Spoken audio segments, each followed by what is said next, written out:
Knowledge in identity. What is meant by I know I am? I know I am is a single experience recognized by all persons. It consists of two parts, I know and I am. The I am can never be an object of I know.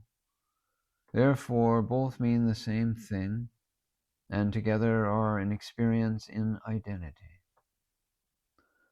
These are the only two statements that require no proof. When I say I know what I mean. So also when you say I also know what you mean, because the I is already familiar to me. This knowledge is obtained by identity alone. Therefore, even if the sayer means only his body and mind, still one who knows the self knows him also to be that self. Knowledge of self is knowledge as self. But what does I know it mean? First, the it stands for form or object. Next, it stands for seen. At last, it stands for knowledge. Thus, the statement means, I know knowledge, or I know I.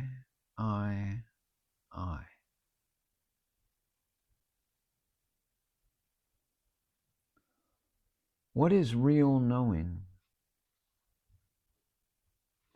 To know in the real sense is to be.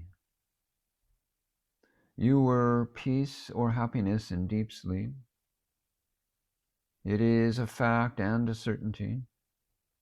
How do you know it now? Whatever you think or say about it is wrong. Thought and statement both take place in the sphere of duality and refer only to objects distinct and separate from you. But at the point of knowing in deep sleep, you were in identity with peace or happiness. It is not possible for the mind to know it or remember it. It was pure being alone. Real knowing is always being and answers only to the truth. But worldly knowing is always separate from you and answers only to satisfaction on the mental level. Your goal should always be the peace of deep sleep, which is being itself, and not anything expressed or expressible. The witness's knowing of a thing is being it. It is the consciousness in the thought or perception of the thing itself that is the witness. The ego knows a thing only as a subject and object. The ego is the false identification of the body, senses, and mind with the real self. The objects of the ego also suffer from the same false identification with reality. The purpose of the witness is to reveal this false identification of the object with reality. The witness has been defined as the consciousness in the object itself. Consciousness transcends both time and space. As such, it can never see the object as separate from it, either in time or space. So it sees the object as itself. And thus it is the being in the object itself that is called the witness, in order to eliminate the objectivity of the object.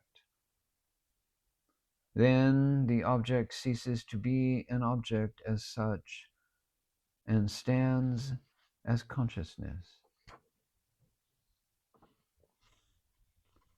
How does knowledge function? Knowledge is of two kinds. The first, of the nature of subject-object relationship,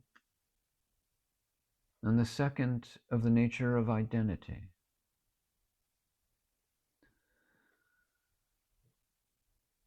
The subject-object relationship comprehends all phenomenal knowledge, and the nature of identity pertains to spiritual experience alone. In spiritual experience, consciousness of self is to be understood as consciousness as self. Peace and deep sleep can exist only if consciousness is also there. That is, it must be understood as consciousness of peace. But this is also knowledge in identity. And therefore the expression consciousness of peace has to be understood to mean consciousness as peace. Thus, consciousness and peace are one and the same and intrinsic in the self.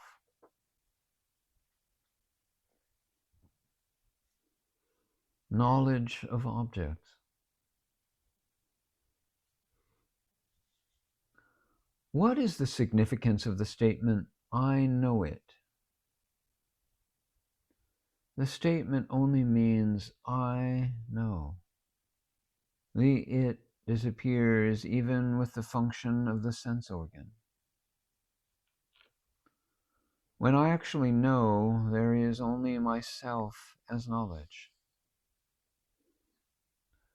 You know that there is a knowledge which stands knowing this limited knowledge. Immediately you turn your attention to it. When you stand as that background knowledge, all the rest disappears, and you are left alone in that pure knowledge. Just as light has to be present before an object is seen, knowledge is there as knowledge or awareness before it appears as the knowledge of an object. The knowledge of an object is changing, but the knowledge before and after the knowledge of an object is changeless and real. Let the knowledge of objects turn your attention to reality behind, and you shall soon be established in that reality. What is the object of knowledge? Nothing. Because when the so-called object comes into the plane of knowledge, it loses its objectivity and becomes knowledge itself, or one with the knower. Just as in the plane of the senses, the form which is supposed to have been perceived loses its form and becomes seen itself. Form is nothing but seen. Knowing is always directed to reality. The object of knowledge is always reality, if reality can ever be an object. Therefore, it is only reality that is known in every case.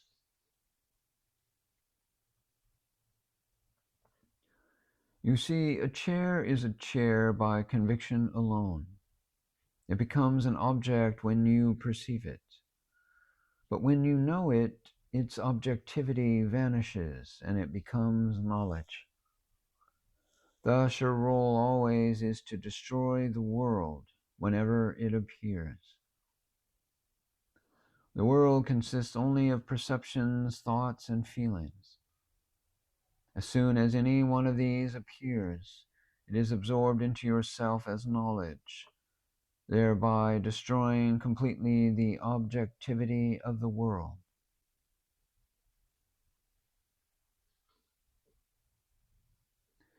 Is it in order to speak of the knowledge of an object? No, it is wrong. The statement that you want to speak of the knowledge of an object presupposes the existence of objects even before knowledge, and this is impossible. Knowledge of the object is the only proof by which we can establish the existence of the object. Therefore, without establishing the existence of an object by some other means, the statement cannot stand. So objects are not, and knowledge is, only pure knowledge.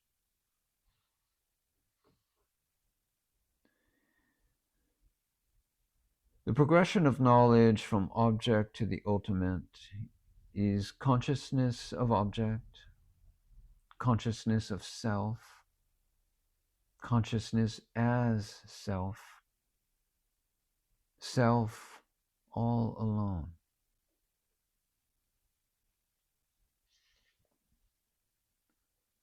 Known and unknown.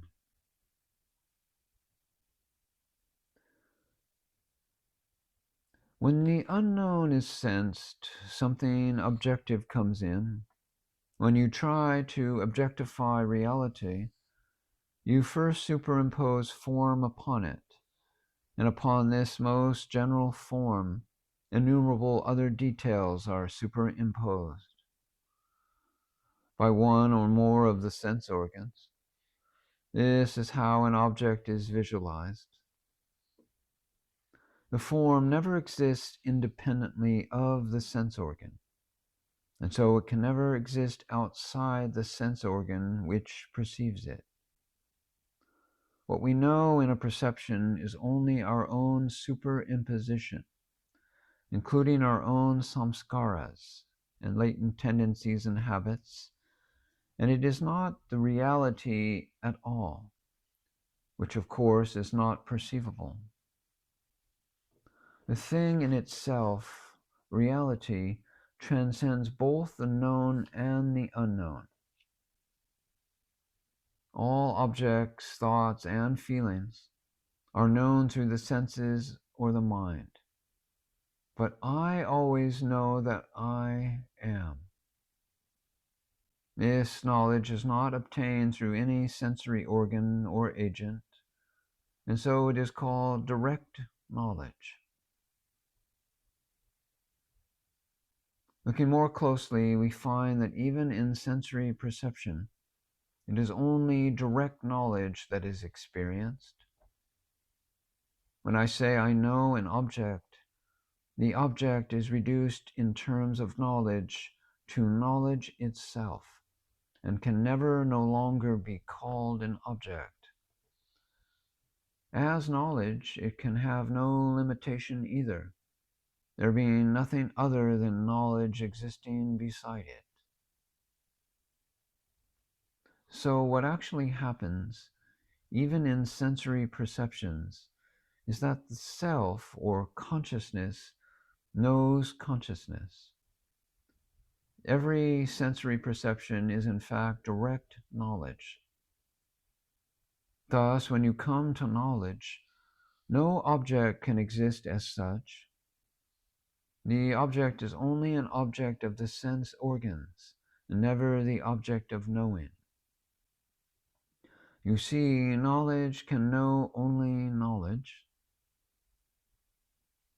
When a disciple retreats consciously from his body, senses, and mind to his innermost self as pure consciousness, knowledge dawns, and he is said to have realized. When knowledge dawns, objects and senses vanish. The same process also repeats itself during every sensory perception, and you always know nothing but reality. Objects have no existence even when known, since every perception brings only direct knowledge of the self, which proves only reality behind. So you stand self-realized.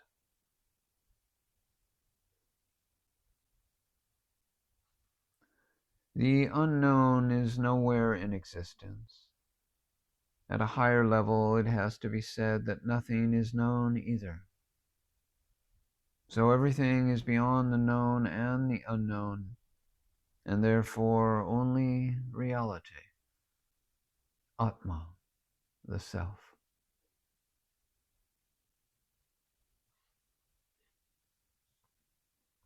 What are the known and the unknown? By your merely knowing a thing, the thing does not undergo any change. You admit it was first unknown, and that it was known only subsequently. By saying it is known, what you actually do is only this. Your mind superimposes some attributes upon the original unknown. You know only the attributes thus superimposed. The unknown still remains as the background of the attributes and remains still unknown. Thus, looking objectively, we find that the thing which was reality was beyond both the known and the unknown, standing as the changeless background of both of them. And looking subjectively, you find that between two thoughts, you remain alone in your own glory. And it is reality alone that expresses itself in your thoughts, feelings, and perceptions. And so, subjectively as well as objectively, you know only reality. Or in other words, you can never say you have known it or that you have not known it. The real subject and object were both beyond the known and the unknown. Thus, the subjective and objective reality is one.